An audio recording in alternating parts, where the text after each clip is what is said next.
who is on your team and what resources you have at your disposal can really mean the difference of whether or not you get this grant, whether or not you can find this funding, whether or not you can actually get published.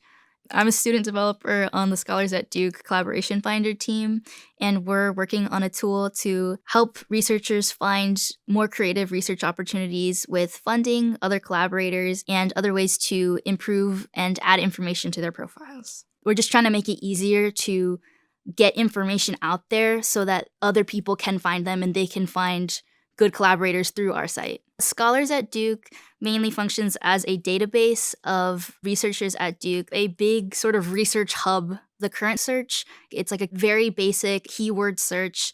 If you don't already have a person in mind or a field of study in mind, you could really flounder and need to parse through a ton of information.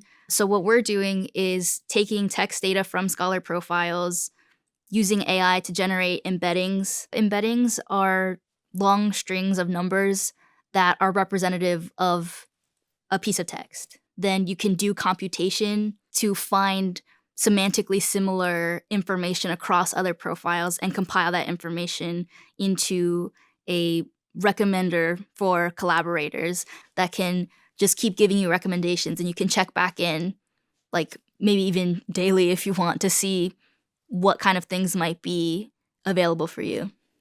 Scholars who are just onboarding as well, they can have recommendations already of what they want their profiles to look like.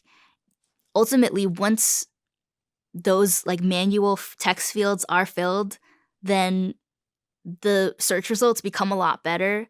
So if we drive more interest towards getting the basics down, then hopefully we can expand towards other fields on the profile. Maybe there's like somebody who went to the same college as you at the same time. Maybe somebody did the same, research at the same lab that you did. It can be a way to connect people based on research, but also just like based on who they are as people and help expand their networks as a whole.